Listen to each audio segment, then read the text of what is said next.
सोचो अगर आपकी शादी किसी इंसान से नहीं बल्कि एक ड्रैगन से हो रही है और वो ड्रैगन सिर्फ आपको कंट्रोल करना चाहता है।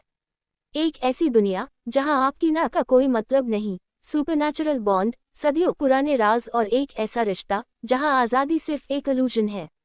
क्या वो इस जाल से निकल पाएगा या हमेशा के लिए फंस जाएगा? तो चलिए शुरू करते हैं आज की ये कहानी। स्टोरी की ओपनिंग एक ग्रैंड मैंशन मिसियोन वन से होती है।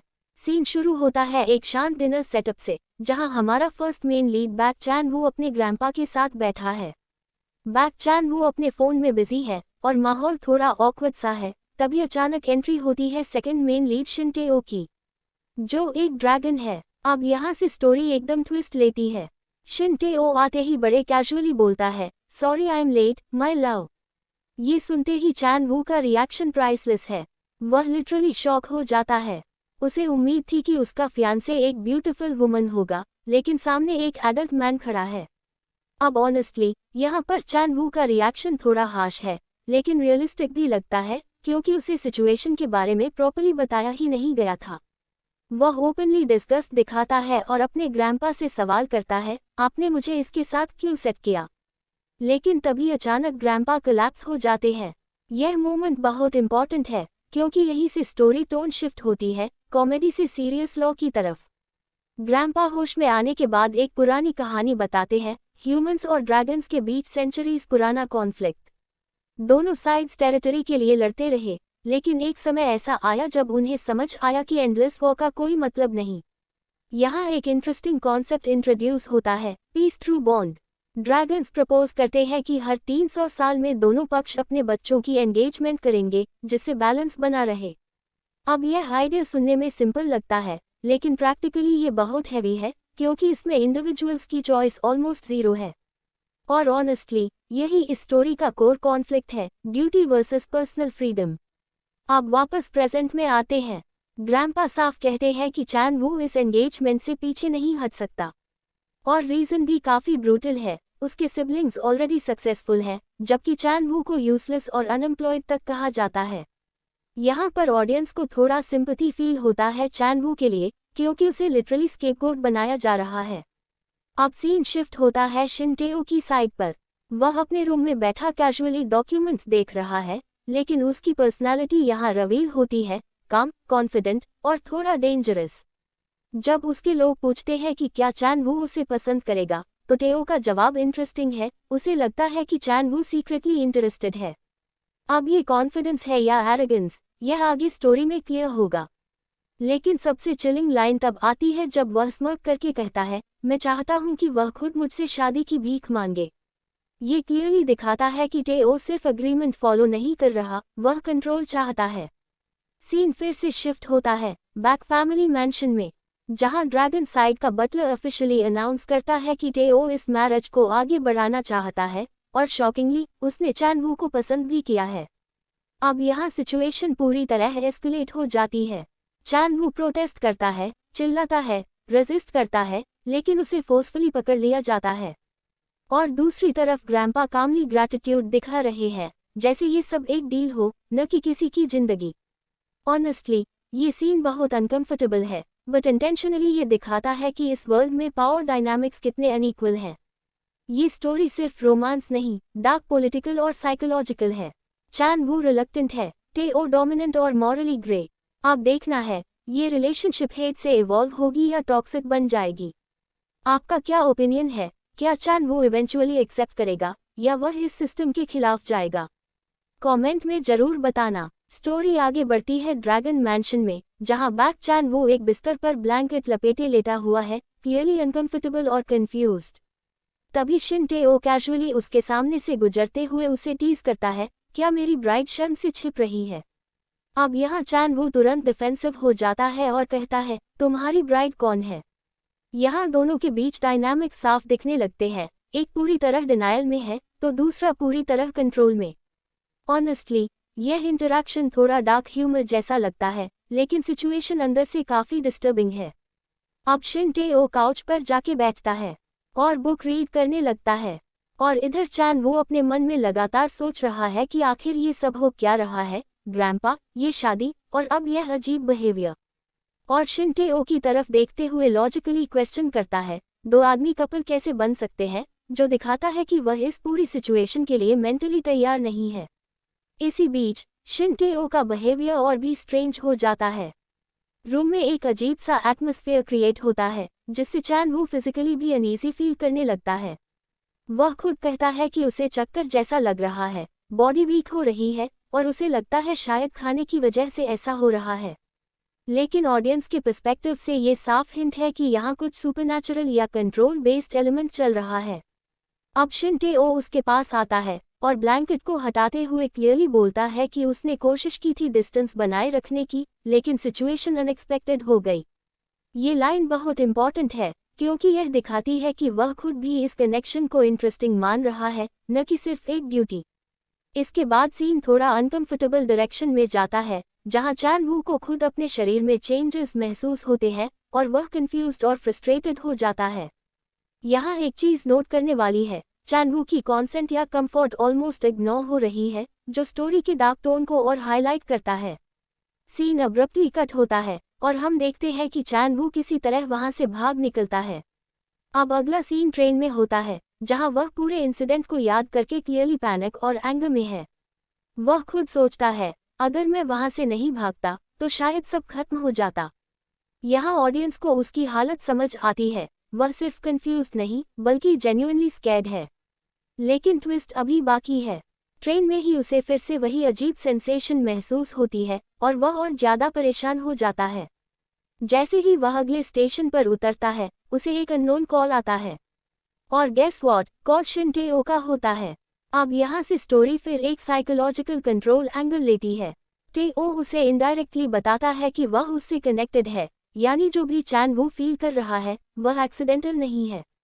ये रिवील बहुत क्रूशियल है क्योंकि अब यह सिर्फ अरेंज्ड मैरिज नहीं रहा, ये एक सुपरनैचुरल बॉन्ड बन चुका है। चैन वू ऑब्वियसली गुस्से में उसे कन्फ्रंट करता है, तुमने मेरे साथ क्या किया? लेकिन टे-ओ का एटीट्यूड अभी भी काम और स्लाइटली मैनिपुलेटिव है। वह ऑफर करता है कि वह उसकी हेल्प कर सकता है, जो क्लियरली दिखाता है कि वह सिचुएशन को कंट्रोल कर रहा है। और चैन वू, डिस्पाइट बीइंग इन डिस्ट्रेस, अभी भी रेजिस्ट करता है और कहता है कि उसे उसकी ज़रूरत नहीं है। ये पूरा आर्क स्टोरी को एक डार्क फैंटेसी रोमांस से ज़्यादा साइकोलॉजिकल थ्रिलर बना देता है। अब सवाल ये है, क्या ये बॉन्ड धीरे धीरे इमोशनल कनेक्शन में बदलेगा या फिर ये पूरी तरह टॉक्सिक कंट्रोल में बदल जाएगा? आपको क्या लगता है, टे-ओ विलन है, एंटी हीरो है या फ्यूचर लव इंटरेस्ट? कमेंट में जरूर बताना। सीन शिफ्ट होता है एक फ्लावर शॉप में, जहां बैक चैन वू काम कर रहा है। वह प्लांट्स को पानी दे रहा है और खुद को नॉर्मल रखने की कोशिश कर रहा है, लेकिन क्लियरली उसके दिमाग में अभी भी वही रीसेंट घटनाएं घूम रही हैं। वह खुद से सोचता है कि उसके साथ जो हो रहा है, क्या वह कोई बीमारी है? और ऑनेस्टली यहाँ ऑडियंस भी कंफ्यूज हो सकती है, क्योंकि जो सिम्टम्स वह डिस्क्राइब करता है वो कम्प्लीटली नॉर्मल नहीं लगते। लेकिन फिर वह खुद ही कंक्लूजन निकालता है, उस पागल शिन टे-ओ से मिलने के बाद कुछ भी नॉर्मल नहीं है। ये लाइन एक्चुअली बहुत एक्यूरेट है, क्योंकि अब तक हमने देख लिया है कि टे-ओ का इन्फ्लुएंस सिर्फ मेंटल नहीं, फिजिकल लेवल तक पहुंच चुका है। अब यहाँ एक इंटरेस्टिंग कॉन्ट्रास्ट दिखाया गया है, चैन वू का फ्लावर शॉप में काम करना। वह 23 साल का फ्लोरिस्ट है और यहाँ होस्ट का कहना है कि ये जॉब उसकी पर्सनालिटी से मैच नहीं करती। मतलब, एक तरफ ड्रैगन्स और सुपरनैचुरल बॉन्ड और दूसरी तरफ सिंपल फ्लावर शॉप लाइफ। ये कॉन्ट्रास्ट स्टोरी को और एंगेजिंग बनाता है। कस्टमर्स आते हैं, उससे कैजुअली बात करते हैं, लेकिन चैन वू क्लियरली डिस्ट्रैक्टेड है। एक कस्टमर तो नोटिस भी कर लेती है कि उसका चेहरा पेल लग रहा है। अब यहाँ से उसकी हालत और खराब होने लगती है। वह एडमिट करता है कि जो सेंसेशन पहले उसे हल्का लग रहा था, अब वह अनकंट्रोलेबल हो गया है। वह कोशिश करता है खुद को संभालने की, लेकिन कुछ भी काम नहीं करता। और सबसे इम्पॉर्टेंट, वह टे-ओ को इमेजिन करने लगता है। यहाँ स्टोरी साइकोलॉजिकल एंगल और डीपन हो जाता है।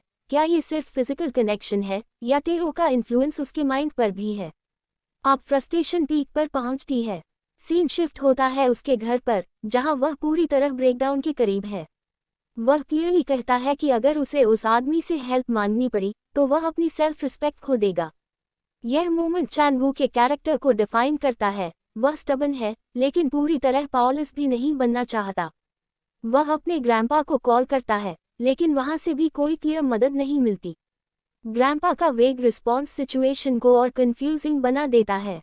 और बस यही पॉइंट है जहां चैन वू डिसाइड करता है अब सीधा कॉन्फ्रंटेशन होगा। सीन शिफ्ट होता है डबल वाई कॉर्पोरेशन पर, शिनटेओ की टेरिटरी। अब एंट्री ही सिनेमैटिक है। चैन वू हाथ में फावड़ा लेकर पहुंचता है, मतलब वह लिटरली लड़ने के मूड में है। सिक्योरिटी उसे रोकती है, लोग कंफ्यूज हो जाते हैं, लेकिन तभी टेओ खुद सामने आता है।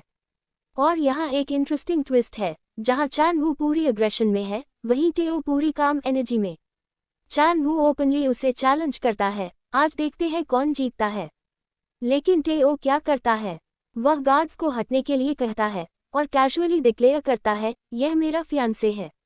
अब इमेजिन करो सिचुएशन, पब्लिक प्लेस, एम्प्लॉइज खड़े हैं और ये केओस चल रहा है। ये सीन थोड़ी डार्क कॉमेडी वाइब भी देता है। फिर टेओ उसे पकड़कर अंदर ले जाता है, जैसे वह पूरी सिचुएशन पर कंट्रोल रखता हो। अब यहाँ से स्टोरी फिर एक इंटेंस डायरेक्शन में जाती है। चैन वू शुरुआत में रेजिस्ट करता है, क्लियरली कहता है कि उसे ये सब पसंद नहीं, लेकिन धीरे धीरे उसका बिहेवियर बदलता है, जो अगेन हिंट करता है कि यह सिर्फ इमोशंस नहीं, कुछ एक्सटर्नल इन्फ्लुएंस भी है। यहाँ ऑडियंस को मिक्स्ड फीलिंग्स आती है, क्या ये जेन्युइन अट्रैक्शन डेवलप हो रहा है या यह फोर्स्ड बॉन्ड का इफेक्ट है। इस मोमेंट में चैन वू खुद कंफ्यूज हो जाता है और कहता है, मैंने ऐसा क्यों कहा। और शिनटेओ सरप्राइजिंगली सैटिस्फाइड दिखता है, जैसे उसकी प्लान काम कर रही हो। फिर एक छोटा लेकिन मीनिंगफुल मोमेंट आता है, टेओ उसे नए कपड़े देता है। वह कहता है कि वह उसे इस लुक में देखना चाहता था। ये डिटेल छोटी लग सकती है, लेकिन यह पॉसेसिवनेस और कंट्रोल दोनों को दिखाती है। और फाइनली दोनों साथ में खाना खाने जाने का प्लान बनाते हैं, जहां चैन वू अभी भी रेजिस्ट कर रहा है, लेकिन सिचुएशन के फ्लो में जा रहा है। ये सेगमेंट स्टोरी को बहुत लेयर्ड बना देता है। ये सिर्फ रोमांस नहीं है, बल्कि पावर, कंट्रोल, कंफ्यूजन और आइडेंटिटी का मिक्स है। अब बड़ा सवाल ये है, क्या चैन वू धीरे धीरे इस बॉन्ड को एक्सेप्ट करेगा या वह इसे तोड़ने का तरीका ढूंढेगा। अब सीन शिफ्ट होता है एक प्राइवेट रेस्टोरेंट के अंदर, जहां सिर्फ दो लोग हैं, शिनटेओ और बैक चैन वू। शिनटेओ खाना बनाते हुए कैजुअली बोलता है, अगर मुझे परेशान करना था तो किसी महंगी जगह ले जाते। और ऑनेस्टली यहाँ से ही वाइब वियर्ड हो जाती है। बैक चैन वू का जवाब भी कम सेविज नहीं है, वो सीधा बोल देता है, आप बस खाना बनाओ, ज्यादा बोलो मत। यहाँ मुझे लगता है कि चैन वू क्लियरली अनकंफर्टेबल है, लेकिन टेओ इसे सीरियसली नहीं ले रहा। फिर अचानक बात शादी पर चली जाती है। शिनटेओ बेसिकली बोलता है, तुम मना करने की पोजीशन में नहीं हो, ये इंसान और ड्रैगन के रिश्ते की सच्चाई है। यहाँ हम ऑडियंस को वर्ल्ड बिल्डिंग दिखती है।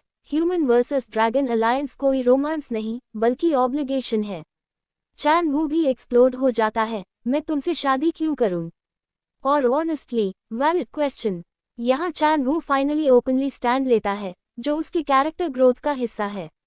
और रेस्टोरेंट छोड़कर वह बाहर चला जाता है, क्लियरली फ्रस्ट्रेटेड। तभी उसे कॉल आता है उसके दोस्त किम जेहवान का, जो उसे डिस्ट्रैक्ट करने के लिए डेट अरेंज करता है। नेक्स्ट डे हम पहुंचते हैं एक्सो क्लब में। चैन वू सोच रहा है, मुझे यहाँ नहीं आना चाहिए था। लेकिन फिर एंट्री होती है एक लड़की की, यू जेंग। और सडनली उसका मूड चेंज, ये तो मेरी टाइप की है। क्लासिक रीबाउंड बिहेवियर, दर्द से भागने की कोशिश। चैन वू लड़की को इम्प्रेस करने की कोशिश करता है, वो कहता है, मैं एक फ्लोरिस्ट हूँ। जवाब में लड़की उसे क्यूट कहती है। ये मोमेंट थोड़ा फनी है, क्योंकि वो क्लियरली ऑकवर्ड है, लेकिन कोशिश कर रहा है नॉर्मल बिहेव करने की। लेकिन तभी एंट्री होती है शिनटेओ की। ब्रो लिटरली ट्रैकिंग डिवाइस बन गया है। वो पब्लिक में लाउडली बोलता है, माय लव, मैं तुम्हें ढूंढने आया हूँ। यहाँ टेओ इंटेंशनली पब्लिक प्रेशर क्रिएट करता है, ताकि चैन वू एस्केप ना कर सके। चैन वू पैनिक में भागने लगता है। सीन पूरी तरह चेस में बदल जाता है। चैन वू भाग रहा है, लेकिन टेओ उसे पकड़ ही लेता है, एक्सपेक्टेड, लेकिन फिर भी स्कैरी। और शॉक में चैन वू फेंट हो जाता है। यहाँ से सीन चेंज होता है शिनटेओ के अपार्टमेंट में। चैन वू होश में आता है और रियलाइज करता है कि वो बंधा हुआ है। यहाँ स्टोरी क्लियरली डार्क टेरिटरी में चली जाती है, जहाँ कंट्रोल, डर और पावर इम्बैलेंस दिखाया जाता है। टेओ का बिहेवियर और भी अग्रेसिव और पॉसेसिव हो जाता है। ये हेल्दी रिलेशनशिप नहीं है, ये ऑब्सेशन और डोमिनेंस है।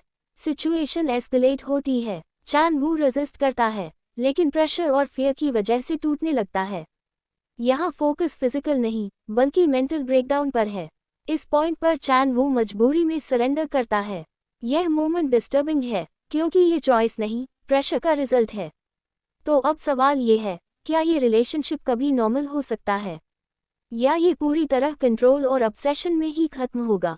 स्टोरी अब clearly dark romance plus psychological drama बन चुकी है, और ऑनेस्टली ये अनकंफर्टेबल फील करवाने के लिए ही लिखी गई है। सीन वापस आता है मैंशन पर। चान वू खुद अपने ग्रैंपा से कहता है, हम शादी करना चाहते हैं। ये वही बंदा है जो भाग रहा था, क्लियरली कुछ तो बदल गया है। यहाँ साफ दिखता है कि ये डिसीजन दिल से नहीं, प्रेशर में लिया गया है। ग्रैंपा भी शॉक में है, उन्हें शक होता है कि कहीं प्रेशर तो नहीं है। लेकिन शिन टेओ कामली डिनाई करता है। यहाँ टेओ पूरी सिचुएशन को नॉर्मल दिखाने की कोशिश करता है, जबकि ऑडियंस को पता है कि रियलिटी क्या है। टेओ इनडायरेक्टली हिंट देता है गुड न्यूज़ का। ये लाइन बहुत इंपॉर्टेंट है, ये दिखाती है कि चान वू अब पूरी तरह उसके इन्फ्लुएंस में है। चान वू अंदर ही अंदर फ्रस्ट्रेटेड है, लेकिन बाहर से कुछ नहीं बोल पाता। ये प्योर इमोशनल दबाव है। नेक्स्ट सीन में हम चान वू को देखते हैं, जिसे एक वियर्ड आउटफिट पहनाया जा रहा है, जो क्लियरली उसे पसंद नहीं है। ब्रो की शादी भी टॉर्चर बन गई है। वो प्रोटेस्ट करता है, लेकिन उसे इग्नोर कर दिया जाता है। यहाँ फिर वही थीम, चॉइस की कमी। जब टेओ आता है, तो सिचुएशन और ऑकवर्ड हो जाती है। यहाँ भी पावर इम्बैलेंस दिखता है, जहाँ चान वू को अपनी पसंद के कॉस्ट्यूम के लिए भी बैक करना पड़ता है। और वेडिंग के पहले ही make out scene. Finally wedding stage आता है। चान वू अंदर ही अंदर कन्फ्लिक्टेड है। ये शादी सेलिब्रेशन नहीं, एक सिंबॉलिक सरेंडर है। प्रीस्ट फाइनल किस के लिए कहता है, और चान वू लिटरली मन में कुछ और सोच रहा है, लेकिन वो किस करता है, और ऑफिशियली दोनों हस्बैंड एंड वाइफ डिक्लेयर हो जाते हैं। यहाँ स्टोरी इंटेंशनली अनकंफर्टेबल फील कराती है। अब दोनों कार में है हनीमून के लिए। टेओ कैजुअली फ्यूचर प्लान कर रहा है, जैसे सब कुछ नॉर्मल हो। चान वू क्लियरली अनइंटरेस्टेड है, लेकिन सिचुएशन एक्सेप्ट कर चुका है। यह एक्सेप्टेंस नहीं, रेजिग्नेशन है। तो इस स्टोरी का एंड हैप्पी नहीं है, बल्कि इंटेंशनली डिस्टर्बिंग है। साइड स्टोरी शुरू होती है एक पीसफुल बीच से। बैक चान वू और शिन टेओ हनीमून पर है, लेकिन वाइब रोमांटिक कम और ऑकवर्ड ज्यादा लगती है।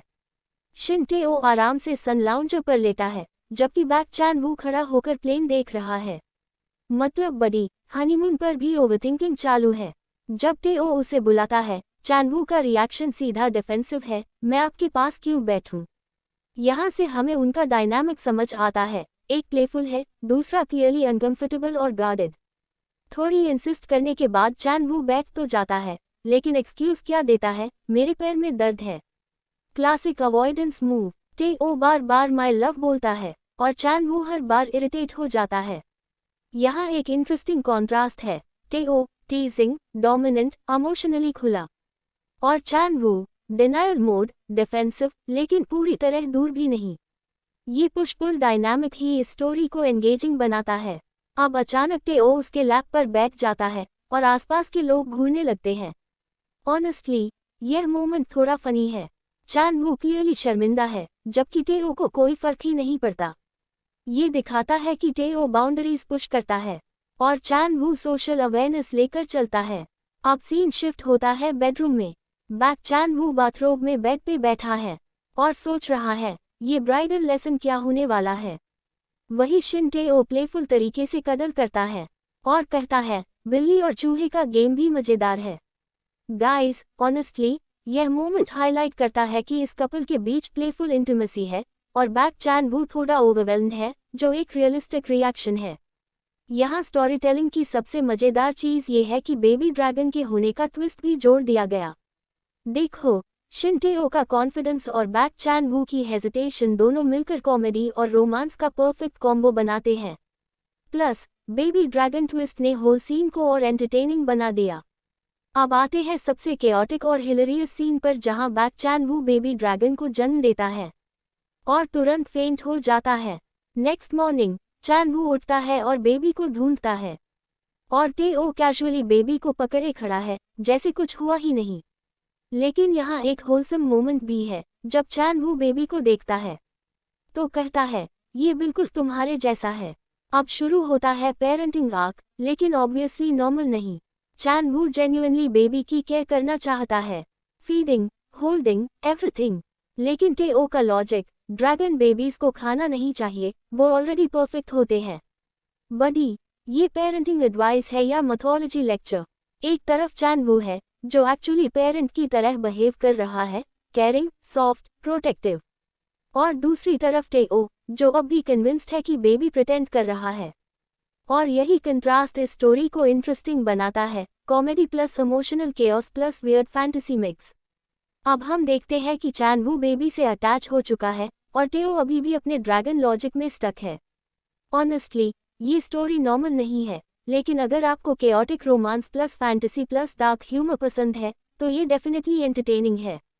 तो नेक्स्ट मॉर्निंग चैन वू और टेओ जाते हैं लिटिल जिहो को देखने। सिंपल चेक, बच्चा ठीक से सोया या नहीं। लेकिन जैसे ही वो क्रिब की तरफ देखते हैं तो जिहो ओवरनाइट बड़ा हो चुका होता है। मतलब सीरियसली, यहाँ ग्रोथ रेट नहीं, फास्ट फॉरवर्ड बटन लगा हुआ है। अब चैन वू शॉक में फ्रीज हो जाता है और जिहो अपने आर्म्स फैलाकर हग मांगता है। लेकिन जब हग नहीं मिलता तो वो लिटरली बोल देता है, क्या पापा मुझे हेट करते हैं? ये लाइन ऑनेस्टली दिल तोड़ने वाली भी है और थोड़ा फनी भी, क्योंकि बच्चा एक दिन में बड़ा हो गया है और इमोशनल डैमेज भी इंस्टेंट दे रहा है। फिर चैन वू तुरंत उसे हग करता है और उसे रियशो करता है, तुम क्यूट हो, मुझे और फोटोज लेनी चाहिए थी। और यहाँ क्लियरली दिखता है चैन वू फुली अटैच्ड हो चुका है, लाइक अ रियल पेरेंट। इसके बाद हमें एक मोन्टाज मिलता है जहाँ चैन वू जिहो को अलग अलग आउटफिट्स पहनाकर अलग अलग पोज में फोटोज खींच रहा है। टिपिकल पेरेंट बिहेवियर, मेरा बच्चा जो भी पहने परफेक्ट लगता है। लेकिन ऑब्वियसली टेओ को ये सब पसंद नहीं आता। वो आता है, बैक चैन वू के चीक पर किस करता है और बोलता है, मैं लाओ, अपने हस्बैंड के साथ टाइम स्पेंड करो। और यहाँ से शुरू होती है जेलस हस्बैंड आर्क। अब स्टोरी फिर से वियर्ड टर्न लेती है। टेओ डिसाइड करता है जिहो को किंडरगार्टन भेज देते हैं। ब्रो, बच्चा लिटरली 1-2 दिन का है और ऑलरेडी स्कूल भेज रहे हो। चैन वू क्लियरली अपोज करता है, लेकिन टेओ का लॉजिक, हमें ब्रेक चाहिए। और फिर चैन वू को फाइनली अकेला टाइम मिलता है। वो लिटरली कहता है, ये स्वर्ग है। Honestly, after all that chaos, ये रिएक्शन जस्टिफाइड है। सीन शिफ्ट होता है, जिहो किंडरगार्टन में बैठा है और अपने पेरेंट्स के बारे में सोच रहा है, खासकर टेओ को, जो हिंट देता है कि फ्यूचर में इन दोनों के बीच टेंशन आने वाली है। अब वापस आते हैं चैन वू और टेओ पर। चैन वू आराम कर रहा है और टेओ कैजुअली नेकर उसके पास लेटा है। बडी, ये आदमी कभी नॉर्मल बिहेव नहीं कर सकता। और फिर वो कहता है, अब जब कोई डिस्टर्ब नहीं कर रहा, हनीमून कंटिन्यू करें। और दोनों के बीच एक सॉफ्ट किस दिखाया जाता है। अब रात होती है, जिहो घर वापस आता है और आते ही चैन वू को बुलाता है। लेकिन यहाँ एक इंटरेस्टिंग मोमेंट आता है। जिहो अपनी ड्राइंग दिखाता है जिसमें वो चैन वू के साथ हग कर रहा है और फिर पूछता है, क्या मैं आपको हग कर सकता हूँ? चैन वू उसे हग कर लेता है, लेकिन जिहो एक आंख से टेओ की तरफ डेविल लुक देता है और टेओ भी वैसा ही रिएक्शन देता है। तो यहाँ क्लियरली दिख रहा है, ये सिर्फ क्यूट फैमिली स्टोरी नहीं है, ये बनने वाला है फादर वर्सेस सन राइवलरी। और ऑनेस्टली, ये डायनामिक ही इस स्टोरी को नेक्स्ट लेवल इंटरेस्टिंग बनाता है। तो गाइज, अब आपको क्या लगता है, जिहो सच में इनोसेंट है या ऑलरेडी स्मार्ट प्लेयर बन चुका है? कमेंट में अपना ओपिनियन जरूर शेयर करें। यहाँ से कहानी और भी इंटरेस्टिंग होने वाली है। नेक्स्ट डे, जिहो बीमार पड़ जाता है और यहाँ चैन वू का पूरा पेरेंट मोड ऑन हो जाता है। वो उसका फीवर चेक करता है, यहाँ कंसर्न क्लियरली दिखता है। और जिहो का डायलॉग, अगर मैं कहूँगी मुझे दर्द हो रहा है तो क्या पापा दुखी होंगे? ये ऑनेस्टली बहुत इमोशनल मोमेंट है। यहाँ साफ दिखता है जिहो इमोशनली स्मार्ट है और चैन वू से जेन्युइनली अटैच्ड भी। लेकिन दूर खड़ा टेओ ये सब देख रहा है और उसका रिएक्शन होता है, तुम एक बिगड़ा हुआ बच्चा हो। मतलब, जेलसी अभी भी खत्म नहीं हुई है। डिनर सीन में चैन वू क्लियरली टायर्ड है। वो कहता है, बीमार बच्चे की देखभाल करना थका देने वाला है। और ऑनेस्टली ये सीन बहुत रियल लगता है, क्योंकि यहाँ फैंटेसी कम और एक्चुअल पेरेंटिंग स्ट्रगल ज़्यादा दिखता है। जब चैन वू और टेओ बाहर जाने लगते हैं, जेहो फिर से इमोशनल कार्ड खेलता है। मैं बीमार हूँ, क्या आप मेरे पास नहीं रह सकते? और चैन वू इंस्टेंटली मेल्ट हो जाता है। लेकिन टेओ अभी भी सस्पिशियस है। अब टेओ बिजनेस ट्रिप पर चला जाता है और चैन वू अकेले जेहो को संभालता है। 1 वीक बीत जाता है। जेहो का उल्टी करना, बैक चैन वू का क्लीनिंग करना, खाना बनाना और जेहो का हॉस्पिटल जाने से मना करना। बडी चैन वू लिटरली सर्वाइव मोड में है। और फिर आता है एक अनएक्सपेक्टेड ट्विस्ट। चैन वू टेओ को मिस करने लगता है और काउच पर जाके बैठ जाता है उसके आने का वेट करते हुए, और कहता है, मुझे उसकी याद नहीं आती। हाँ आती है, ये क्या बकवास है। और वह वहीं काउच पर सो जाता है। ये मोमेंट दिखाता है कि रिलेशनशिप चाहे केओटिक हो, अटैचमेंट तो बन ही जाता है। फिर टेओ वापस आता है और आते ही सॉफ्ट किस, और obviously romance instantly on. Chen Wu deny करता है, लेकिन सिचुएशन क्लियरली एस्केलेट हो जाती है। नेक्स्ट मॉर्निंग बिगेस्ट ट्विस्ट आता है। जेहो सडनली एडल्ट फॉर्म में है। चैन वू लिटरली पूछता है, ये दूसरा टेओ क्यों लग रहा है? और ऑनेस्टली वैलिड क्वेश्चन है। टेओ फाइनली रिवील करता है, जेहो एक ड्रैगन है और ड्रैगन्स ऑलरेडी कंप्लीट बीइंग्स होते हैं। मतलब पूरा बेबी फेस बेसिकली टेम्पररी था। अब आता है सबसे इमोशनल मोमेंट। जेहो पूछता है, क्या आप मुझे दूर भेज देंगे?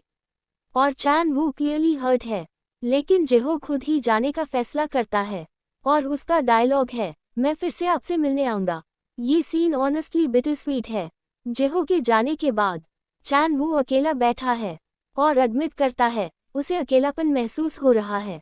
लेकिन ऑब्वियसली टेओ इस इमोशनल मोमेंट को भी सीरियस नहीं रहने देता। वो बोलता है, इस बार एक बेटी कैसी रहेगी? बडी ये आदमी नहीं सुधरेगा।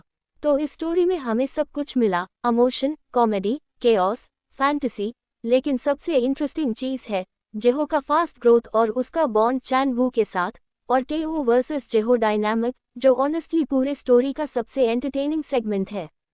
तो गाइज, आपको क्या लगता है, जेहो फ्यूचर में वापस आएगा? और अगर आया तो क्या होगा? कमेंट में बताओ। तो ये है वैलेंटाइन स्पेशल चैप्टर, और ट्रस्ट मी, ये आपका टिपिकल क्यूट वैलेंटाइन नहीं है। ये है romance plus chaos plus pure madness. Story शुरू होती है वैलेंटाइंस डे से, और जो हम देखते हैं वो ऑनेस्टली अनएक्सपेक्टेड है। शिन टेओ रिबन में रैप्ड, नेकड, और ट्विस्ट ये है कि उसके 2 चेहरे हैं, क्योंकि he is a dragon. Bro ये गिफ्ट है या हॉरर रोमांस क्रॉसओवर? और वही चैन वू वियर्ड आउटफिट में नीचे बैठा है, टोटली कंफ्यूज्ड। टेओ फुल कॉन्फिडेंस में बोलता है, ये हमारा पहला वैलेंटाइन है, इसलिए मैंने आपके लिए स्पेशल गिफ्ट तैयार किया है। और चैन वू का रिएक्शन, तुम पागल हो क्या? ऑनेस्टली चैन वू यहाँ ऑडियंस का पॉइंट ऑफ व्यू रिप्रेजेंट कर रहा है। अब यहाँ से स्टोरी हमें कुछ दिन पहले ले जाती है, जहाँ चैन वू क्लियरली एग्जॉस्टेड है, और वह कहता है, अगर मैं ऐसे ही जीता रहा तो मर जाऊंगा। मतलब हनीमून लाइफ यहाँ रिलैक्सेशन नहीं, सर्वाइवल बन चुकी है। और चैन वू फाइनली बाहर निकलता है फ्रेश एयर लेने, लेकिन ऑब्वियसली टेओ वहाँ भी पहुँच जाता है और बैक चैन वू से कहता है, अगर तुम जाना चाहते थे तो मुझे बता सकते थे।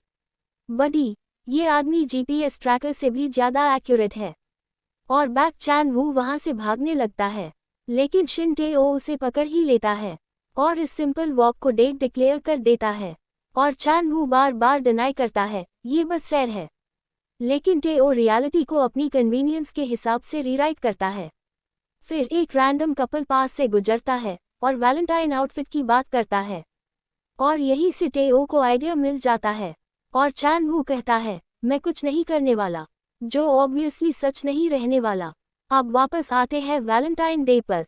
टेओ इंसिस्ट करता है, ये गिफ्ट तुम्हें पसंद आएगा ही। और फिर वो चैन वू को किस करता है, और यहाँ से सिचुएशन प्लेफुल टोन से सीधे थोड़ी ज़्यादा बोल्ड वाइब्स में शिफ्ट हो जाती है। दोनों इंटीमेट मोमेंट्स शेयर करते हैं।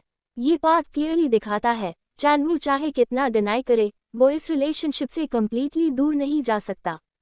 आफ्टर एवरीथिंग, चैन वू बोलता है, नेक्स्ट ईयर गिफ्ट मत बनाना, मैं तुम्हें कुछ दूंगा। लगता है फाइनली कंट्रोल उसके हाथ में आएगा, लेकिन टेओ जवाब देता है, माय लव को गिफ्ट्स पसंद है, अगले वैलेंटाइन का इंतजार करो। मतलब फिर से वही केओस आने वाला है। बडी, ये वैलेंटाइन चैप्टर क्यूट कम केओटिक ज्यादा है, लेकिन इसी वजह से ये एंटरटेनिंग भी है। टेओ का ऑब्सेशन प्लस चैन वू का रेजिस्टेंस बराबर परफेक्ट केओटिक कपल एनर्जी। तो गाइज, ऑनेस्टली बताओ, अगर आपको ऐसा वैलेंटाइन गिफ्ट मिले तो आप खुश होंगे या भाग जाओगे? कमेंट में जरूर बताना। और ये है वेकेशन स्पेशल चैप्टर। स्टोरी शुरू होती है एक ड्रीमी पूल विले से। बैक चैन वू और शिन टेओ वेकेशन मनाने पहुंचे हैं, और जैसे ही चैन वू पूल देखता है, उसकी फर्स्ट रिएक्शन प्योर कंफ्यूजन। वो कहता है, ये स्विमिंग पूल है, ये तो पूरा वेडिंग नाइट विला लग रहा है। भाई, हनीमून डेकोरेशन को देखकर किसी का भी दिमाग घूम जाए। इधर शिन टेओ बड़े आराम से बोलता है, तुमने कहा था ना हर छुट्टी सिर्फ बेड पर नहीं बितानी, तो मैंने बीच का रास्ता चुना है। ये लाइन सुनकर मुझे लगा शिन टेओ का बीच का रास्ता भी रोमांटिक ओवरकिल निकलता है। फिर आता है सबसे क्यूट केओस। चैन वू अचानक बच्चों वाली पिचकारी निकालकर शिन टेओ के चेहरे पर पानी उड़ा देता है। इस आदमी की सीरियसनेस तो कहीं खोई हुई है, और यही इसे आइकॉनिक बनाता है। शिन टेओ उसे पकड़कर करीब खींचता है और कहता है, आप बहुत ज्यादा मजाक कर रहे हैं। और चैन वू सीधा बोल देता है, ये बहुत ज्यादा नहीं है। Pure comedy gold. शिन टेओ हंसते हंसते चैन वू को पूल में फेंक देता है, और फिर खुद भी शर्टलेस होकर पूल में जाने लगता है। और बैक चैन वू, उसकी नजरें वहीं अटक जाती हैं। वो पूछता है, तुम अपने शरीर पर ऑयल लगाते हो आज, तुम पता नहीं क्यों। भाई, कभी कभी अट्रैक्शन इतनी लाउड हो जाती है कि डायलॉग्स खुद पोएटिक बन जाते हैं। शिन टेओ अचानक चैन वू को किस करता है, और टीजिंग मूड में कहता है, स्वाद ऐसा है जैसे डिसइंफेक्टेंट। ब्रो, ये कौन सा रोमांटिक इंसल्ट है? किस करके इंसल्ट? शिन टेओ का ह्यूमर बहुत ही इलीगल लेवल का है। बैक चैन वू उसे पुश करता है और कहता है, मत करो, आज तुम थोड़े अजीब हो। तो शिन टेओ कहता है, ऐसा ही होता है, लगता है मुझे थोड़ा फीवर है। और बैक चैन वू तुरंत पकड़ लेता है, मैंने कहा था कुछ अजीब है। और तब शिन टेओ सच बोल देता है। वो कहता है, लगता है मेरा रट साइकिल शुरू हो गया है। गाइस, इस पॉइंट पर पूरी कहानी एक क्यूट हॉलिडे से फैंटेसी इंटेंसिटी में फ्लिप हो जाती है। सीन शिफ्ट होता है कमरे में। कमरे की रोशनी धीमी थी और हवा में एक अजीब सी खामोशी। शिन टेओ का स्पर्श, जैसे किसी तूफान से पहले की गर्मी। उसकी आंखों में बेचैनी थी, वो बेचैनी जो छुपती नहीं, जो सिर्फ एक ही व्यक्ति के सामने खुलती है। बैक चैन वू के होंठों पर एक रुकता सा पल, और टेओ के दिल में एक तेज धड़कन, जो जैसे कह रही थी, मेरे अंदर कुछ जाग रहा है। उनका नजदीक आना किसी इत्तेफाक जैसा नहीं, बल्कि जैसे दो लहरें एक दूसरे की तरफ खींचती हैं। और टेओ फुसफुसाता है, ये सच में मेरी रट है, ये रुक नहीं रही। कमरा कोई जगह नहीं था, एक धड़कता हुआ एहसास था, जहां चाहत अपने शब्द खुद लिखती है। As the scene goes intense, back Chan Woo थक कर फेंट हो जाता है, और टेओ की बेचैनी रुकती नहीं। वो बार बार कहता है, मुझे और करना है। यहाँ राइटर क्लियरली फैंटेसी बायोलॉजी और इमोशनल ओवरलोड दिखाना चाहता था, लेकिन ये मोमेंट थोड़ा डिस्टर्बिंग भी लगता है। मेरी ओपिनियन में ये सीन पावरफुल है, लेकिन बैक चैन वू का फेंट होना थोड़ा इशारा करता है कि इसे और स्मूथ तरीके से दिखाया जा सकता था।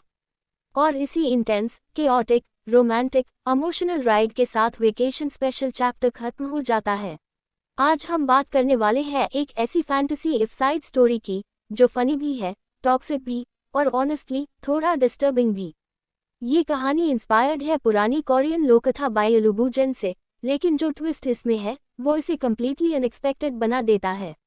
स्टोरी की शुरुआत होती है एक अंडरवाटर ड्रैगन पैलेस से, जहां एक नया ड्रैगन किंग आया है, शिन टेओ। अब इमेजिन करो, एक रॉयल एंशिएंट पैलेस, चारों तरफ तैरती हुई फिश, जेलीफिश जैसे क्रीचर्स, और गार्ड्स जिनके चेहरे भी मछलियों जैसे हैं।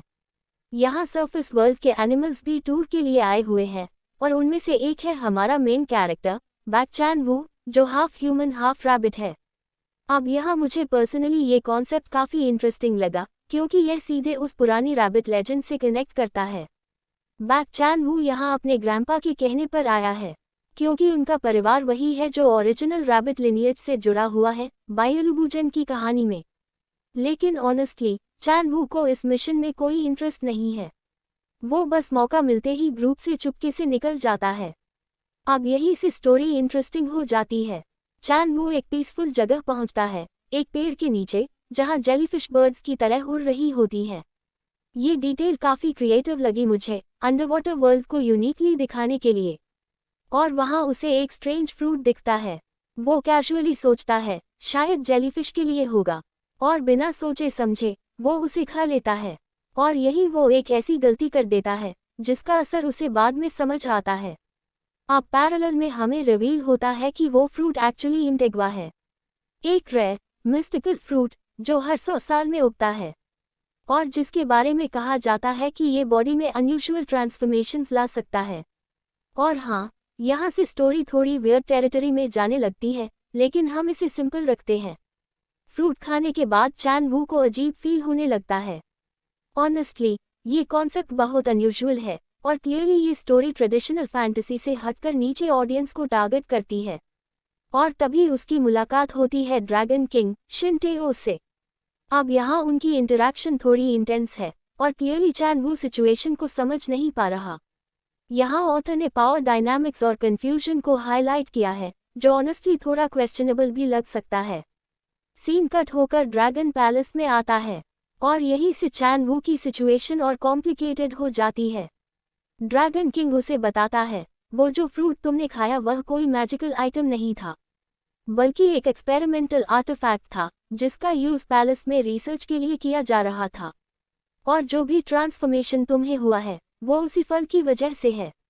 और नॉर्मल होने का एक ही तरीका है, उस ट्रांसफॉर्मेशन प्रोसेस को पूरा करना। यहाँ ट्रांसफॉर्मेशन प्रोसेस मतलब प्रेग्नेंट होकर हेल्दी बच्चा पैदा करना है, जो इंटेग्वा फल से पॉसिबल है, जो बैक चैन वू ने पहले ही खाया था।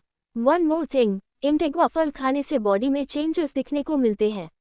ये कॉन्सेप्ट क्रिएटिव जरूर है, लेकिन एग्जीक्यूशन काफी कंट्रोवर्शियल भी है। अब चैन वू पूरी तरह पैनिक मोड में है। वो बस एक ही चीज चाहता है, यहाँ से निकलना। वो एस्केप प्लान बनाता है, डिस्गाइज करने की कोशिश करता है, लेकिन ऑब्वियसली चीजें इतनी आसान नहीं होने वाली। फेट उसे फिर से ड्रैगन किंग के पास ले आता है, और दोनों के बीच एक इंटेंस पल बन जाता है।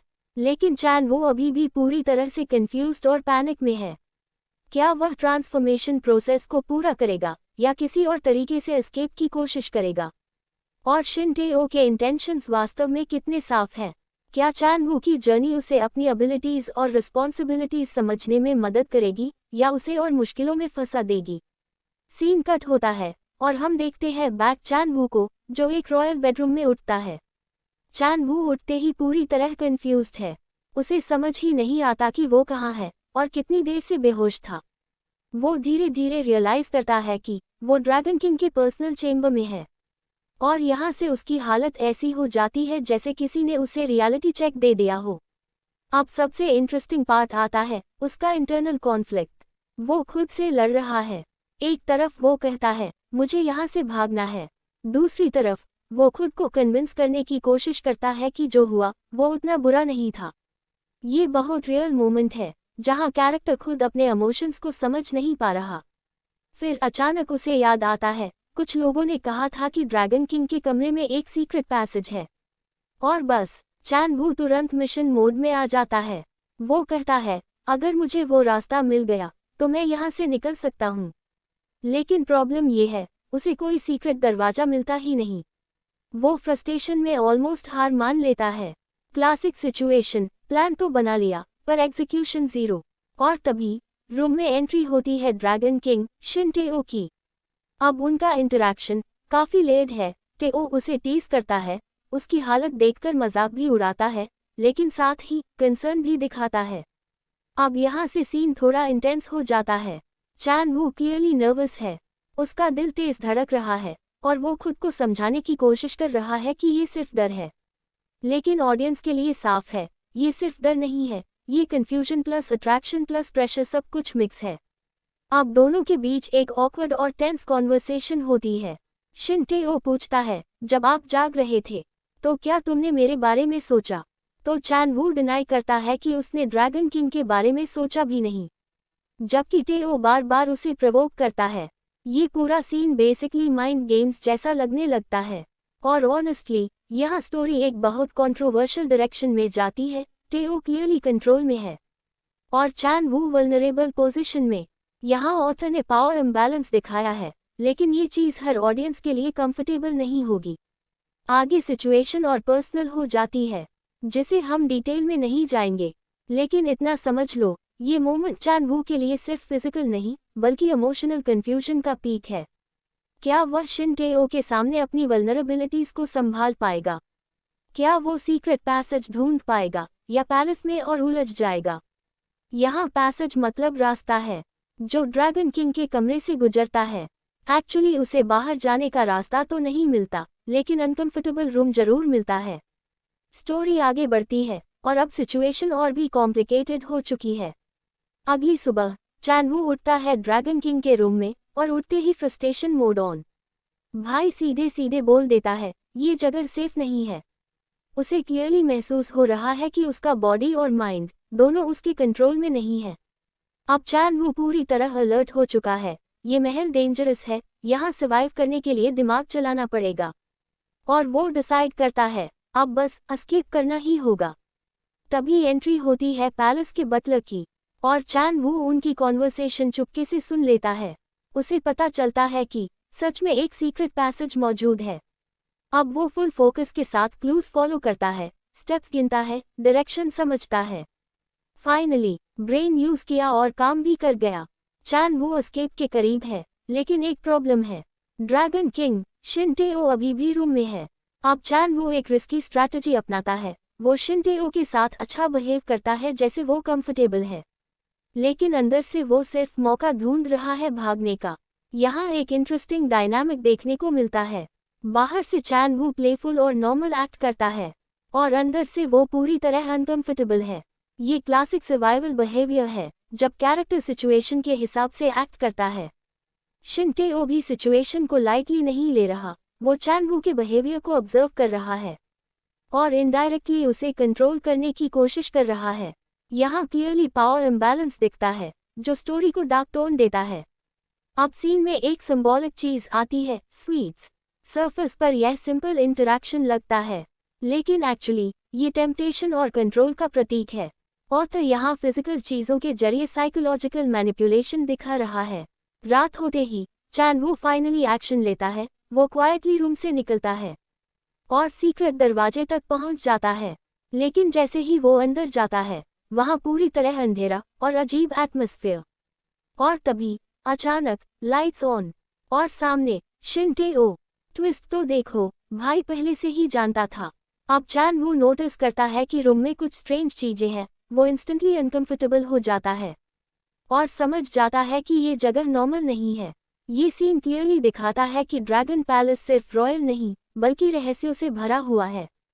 शिन टेओ अब डायरेक्टली चैन वू को कन्फ्रंट करता है, क्या तुम भागने की कोशिश कर रहे थे? चैन वू ऑब्वियसली डिनाई करता है, लेकिन सिचुएशन अब उसके कंट्रोल से बाहर जा चुकी है।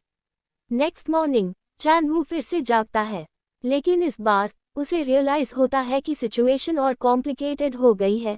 उसे लगता है कि अब वो पूरी तरह फ्री नहीं है, जैसे कोई इनविजिबल कंट्रोल उस पर है। और तभी शिन टेओ फिर से सामने आता है। अब ये साफ है, एस्केप इतना आसान नहीं होने वाला। चैन वू ट्रैप्ड फील कर रहा है, फिजिकली भी और मेंटली भी। पर्सनली मुझे लगता है चैन वू जितना एस्केप करने की कोशिश कर रहा है, उतना ही वो इस गेम में और गहराई तक फंसता जा रहा है। क्या शिन टेओ सिर्फ उसे रोक रहा है या उसके पीछे कोई और डीपर मोटिव छुपा है? सीन कट होता है और हम बैक चैन वू को देखते हैं, जो अकेले कमरे में बैठा है और क्लियरली फ्रस्ट्रेटेड है। वो बोलता है कि उसे अपने शरीर का नीचे वाला हिस्सा फील ही नहीं हो रहा, और यहाँ से हमें हिंट मिलता है कि कुछ तो गड़बड़ हुआ है पिछली रात। ऑलरेडी यू कैन टेल, ये नॉर्मल रोमांस स्टोरी नहीं है। अब हमें फ्लैशबैक दिखाया जाता है, जहाँ शिन टेओ उसके पास लेटा हुआ है। दोनों जाग रहे हैं, लेकिन वाइब ऑकवर्ड है। शिन टेओ उसे टीज करता है और थोड़ा पुशी बिहेवियर दिखाता है। ये पार्ट ऑनेस्टली थोड़ा अनकंफर्टेबल लगता है, क्योंकि पावर डायनामिक क्लियरली अनइक्वल है। प्रेजेंट में ड्रैगन किंग की बातें, जेलसी और मिसअंडरस्टैंडिंग से सिचुएशन और मेसी हो जाती है। और तभी उसे अलमारी में रखे हुए पोर्सिलेन के बर्तन में एक पे मिल जाता है। तो बैक चैन वो इरिटेट होकर ड्रिंक पीने चला जाता है और अंडरवाटर एनवायरनमेंट में ग्लोइंग जेलीफिश के बीच बैठकर पीता है। विजुअली ये सीन बहुत ब्यूटीफुल इमेजिन किया जा सकता है, लेकिन emotional state totally messed up. Drink के बाद चैन वो अपनी फ्रस्ट्रेशन निकालता है, शिंटेओ को ब्लेम करता है, उसे एरोगेंट बोलता है और क्लियरली दिखता है कि वो हर्ट है, सिर्फ गुस्सा नहीं। यहाँ स्टोरी एक्चुअली डीप हो जाती है, ये सिर्फ कॉमेडी नहीं, ये इमोशनल कंफ्यूजन है। तभी एंट्री होती है एक ऑक्टोपस कैरेक्टर की, जो एक मिस्टीरियस फ्रूट इंटेग्वा लेकर आता है। वो बताता है कि ये रेयर है और रिप्रोडक्शन से जुड़ा हुआ है। और यहाँ से स्टोरी पूरी तरह वाइल्ड टर्न ले लेती है। चैन वू उस गिफ्ट को रिजेक्ट करता है, एंग्री हो जाता है, यहाँ तक कि नाइफ उठा लेता है और सिचुएशन डेंजरस बन जाती है। ये सीन दिखाता है कि वो मेंटली कितना ओवरवेल्म्ड है और ऑनेस्टली ये जस्टिफाइड भी लगता है। शिंटेओ आता है, लेकिन instead of Kameng things normally, वो सिचुएशन को अपने तरीके से हैंडल करता है, जो फिर से थोड़ा प्रॉब्लमैटिक लगता है। यहाँ कैरेक्टर क्लियरली कंट्रोलिंग वाइब्स देता है और ये रेड फ्लैग बिहेवियर है। चैन वू फाइनली ब्रेक डाउन करता है, वो कहता है कि वो बस नॉर्मल लाइफ चाहता है, सरफेस पर रहना चाहता है। ये मोमेंट बहुत रियल लगता है। ये लाइन पूरी स्टोरी का कोर है, freedom versus control. Next morning Chan Woo pain में है, कंफ्यूज्ड है और सबसे बड़ा शॉक, अगर वो सरफेस पर गया तो वो सर्वाइव नहीं करेगा। अब ये सिर्फ रिलेशनशिप प्रॉब्लम नहीं रही, ये सर्वाइवल सिचुएशन बन गई है। सीन कट होकर नाइट का दिखाया जाता है, जहां शिंटेओ की गोद में बैक चैन वू बैठा होता है। तभी एक बार फिर ऑक्टोपस की एंट्री होती है, जिसके हाथ में इंटेग्वा फल होता है। वह बताता है कि इस फल को खाने से बहुत सारे बच्चे हो सकते हैं। ये सुनते ही बैक चैन वू तुरंत रिएक्ट करता है, जबकि शिंटेओ हल्के से इशारों में अपनी उम्मीद जताता है। वह समझाता है कि बनी स्पीशीज में हीट साइकिल होता है और उनमें मल्टीपल प्रेगनेंसीज भी संभव है। जैसे वो इस सिचुएशन को लॉजिकली जस्टिफाई कर रहा हो, लेकिन उसके पीछे की एक्सपेक्टेशन छिपी नहीं रहती। अब यह सीन थोड़ा फनी भी लग सकता है और थोड़ा ऑकवर्ड भी, क्योंकि एक तरफ सीरियस डिस्कशन चल रहा है और दूसरी तरफ चैन वू की हालत देखने लायक है। एंड में स्टोरी एक डार्क फेरी टेल जैसा ट्विस्ट देती है। ड्रैगन ने रैबिट को खा लिया, उसके कई बेटे और बेटियां हुए और दोनों हैप्पीली एवर आफ्टर रहे। ये क्लियरली सिंबॉलिक है, लिटरली नहीं लेना चाहिए। ये डोमिनेंस, कंट्रोल और टॉक्सिक अटैचमेंट का प्रतीक है। यहाँ ड्रैगन ने रैबिट को खा लिया मतलब है कि ड्रैगन ने रैबिट पर पूरी तरह कंट्रोल कर लिया। कंफ्यूजन ना रहे कि कैसे ड्रैगन ने रैबिट खाया है, इसलिए थोड़ा क्लियर कर दिया।